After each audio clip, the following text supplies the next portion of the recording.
exploring the career path of content creations. I'm joined with Camilo. And how was your morning today? Or you're in UK, so it'll be... Yeah, it's like afternoon now. Well, good. I uploaded a video, YouTube video, and I've just been editing some client work at the same time.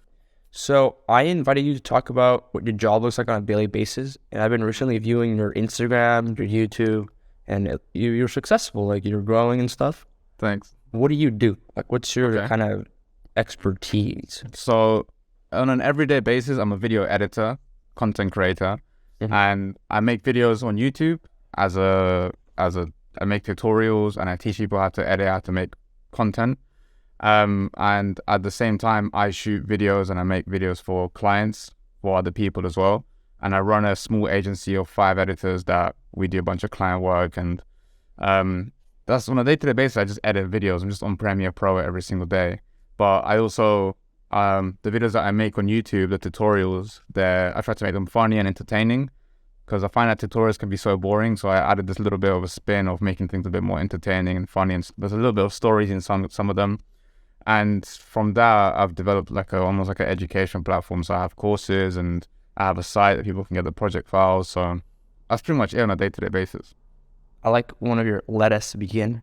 Yeah, That's my favorite one. So, any advice for us, young generation? What do you expect from us? Yeah, I think in general, I think a lot of young people need to try a lot of different things. I think when you're at that age, you get told you should go to school and choose this career path that you want. But most people, even myself, I didn't know what I wanted to do at that age, because I was taught to go into education, and I was doing mechanical engineering as a degree. So I have a master's in mechanical engineering, and I worked in engineering for a bit. Then I realized I don't really like doing this. I like making videos on the side. So I think, but I wouldn't have known that I liked making content, making videos, if I had not tried to do it, or found an interest in something and tried it. Most people think, oh, I'm not going to try something, or I'm not going to pursue this because it might not be a career, or you might not even know what jobs there are out there. So I would say try different things. That's an advice that I would say. And don't care about what anybody else thinks. If I sat down caring about what my friends were thinking about my videos, then I wouldn't have made a single video. But I had to just be like, I'm just gonna do it and then see what happens. Like I said, there's always haters. Yeah, I get haters all the time. People hate my stuff. I'm like, okay, well, no, it is what it is. You can't hate on the lettuce. Come on, you can't hate on the lettuce. Yeah. So, what do I expect from the next generation? To do what I did, which is take inspiration from the elders and the people that have done stuff, and just try and make your own thing and make your own imprint. I mean, what I do, I'm not reinventing the wheel, but I'm just giving it my own spin. Do you think is it okay to steal content ideas and like reform it? Like for me, I make content about cards, right? So like, I hear about the penny challenge, like when you trade a... Yeah. But do you think like stealing ideas and making content out of it is fine, or is that too excessive for like beginners? But I'm not talking like Mr. Beast and stuff, but like... Yeah, I think there is a book about stealing like an artist that I read a long time ago that made me think, okay, it's fine for me to take an idea and then try it out and then add my own mix to it. I think it's absolutely fine. I think there's no new messages, there's just new messengers. So there's just new people giving messages. And if you do a penny challenge, your personality, the way that you speak, the way that you do you, it's going to be way different to the person that you got inspiration from. So I think it's okay. I think there's no better way to do it. Like I used to do tutorials just like all the other YouTubers did, but I just tried to do something slightly different every time. And then eventually you will have your own voice, and then it'll be completely different. Like what I did for one of my videos, I did like a wave effect. I had you on the monitor, and then I had the Premiere Pro. So I was like So I was like editing at After Effects and listening to you how to make that wave effect. So I guess I was copying, but also learning. I think it's great. I tell everybody, just take what I do and then just try add your own spin to it. I think it's absolutely fine. So you took what's it called, mechanical engineering, right? So you didn't take anything involving the film industry. Sort of. I was working as an engineer, and I was freelancing as a videographer for a while. And whilst I was at uni, I was doing the same. I was also editing and learning, and I had a passion for it. But I never thought it was a career to do. So, yeah. So when you talk about AI, so many people are getting concerned about that the future jobs, like we just talked about, are gonna deplete for editors and in the film industry. Do you think that's gonna affect us or you in general, or like you said, it's gonna stay the same? Or I think for sure it will affect us. I think personally, the video editors that use AI tools to help them become faster creators. So at the end of the day, a video editor creates a product. Yeah, you create a video, whether it's for yourself, whether it's for a client, whether it's for whoever. The final product is what's important. And if you can use an AI tool to help you get to the final product, great.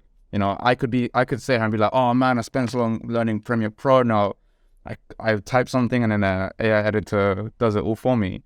But I still have the brain of what will look good in a video, like the pacing and stuff like that. But I think as long as I can learn how to use the tools, then I think we'll be okay. Plus, like I said, I think businesses and lots of clients will take a long time before they adopt these tools. So they'll trust an editor more. Yeah. There are businesses these days that like to use paper and pen and print stuff because they like that physical aspect of it. I think it will be a while before someone just says, oh, let's just see what the AI thing spits out. They want to know, they want to have somebody who says, okay, they do work like this, I want it like this, I'm going to get them. I think it will aid us more than it will hurt us. Yeah, I mean, I see that happening, but like as well as, because now anyone can use it. It's not just editors or because like you said, it takes forever to learn what Premiere Pro does, what our software does, but just with a simple click, you're able to remove a background, for example. You're able to ask like ChatGPT, create me a script instead of me sitting, behind with my crew or like a table with paper trying to draw every single clip. I'm able to ask Chat and it does it for me. And then there's like these also there's a colorist. Just I think Adobe came up with something else like Firefly, where just like edits for you. So what's the point of colors now? And then you got this audio for Adobe as well, a podcast. It just removes everything. To me, they're tools. Same with the camera, it's a tool. Like you can use an iPhone, which takes amazing photos and videos, but as a tool, you have more control when using a camera and a lens, and you can dial things in. They'll both exist in the same place. They're not going to replace each other. Another question is with use short form content, right? And as it becomes more popular, like TikTok, Instagram, how did your editing change over time? So I've actually been editing videos for a long time, like since I was 12. When I started making videos, my point of reference was films, YouTube videos, commercials, etc. And that's always going to be the legacy media, the old school stuff, right? So when it came to short form content, you have to completely unlearn all of that stuff and think about, okay, what is going to grab the audience, that person's attention, what's going to keep them entertained and watching. And a lot of marketing people will try and, say it's an algorithm thing, or you have to use this text and this and whatever. But I think ultimately, when you're speaking to somebody, what gets boring when you speak to somebody? Is it the tone that they speak? Is it how slowly they speak? Is it they're not getting to the point? The same thing applies to a video. If a video has a good story and it's getting to the point and it gives you, maybe it's funny, maybe it's interesting, maybe it's scary, as long as it's delivering a sensation to you, that's the most important part. So when it came to editing my videos, it was like, okay, cool. I'm going to make a tutorial. How do I make a tutorial on TikTok on a vertical format in less than 60 seconds? How do I make that interesting?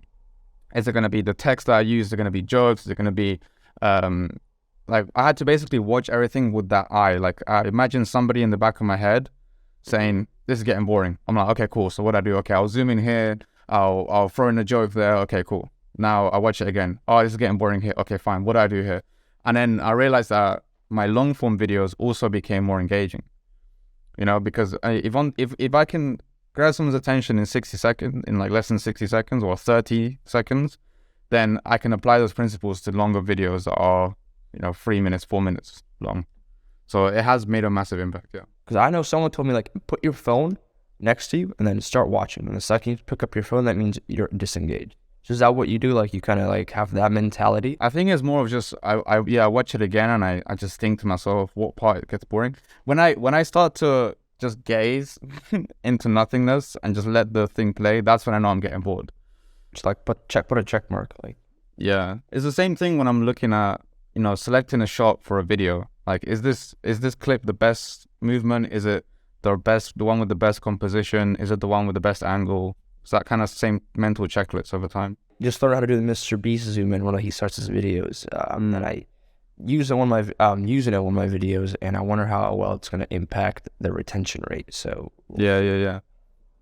In terms of views, though, I think because you're just starting out, it's gonna happen where your first videos don't get the views, unless you get really lucky and get a viral video. But I actually think that if 4 years ago when I started the YouTube channel, I had a viral video, I think I wouldn't be ready for it. I think I would have been like, oh great, this is viral, now what? Oh, I gotta actually make a bunch of videos. So I think the fact that I slowly build the skills up and try different things is a good thing. It's just most people don't want to have that patience. But yeah, I mean, I remember you sent me that video. I thought it was pretty cool. I thought it was a great concept. Like I love watching that kind of stuff. my friend, I don't know if this is true or not, but he says quantity over quality, but I kind of don't like that saying. I think it depends on what stage you're in. I think I think at the beginning it should be quantity over quality for you to get good and build the quality. Try and film way more and try and just pump them out. I found that as well. I always have to post like every week or like 3-4 times a month. But then I realize now that it's like, as long as the video is good, like it's the best it can be, you can post it whenever. No one's there waiting for your next video.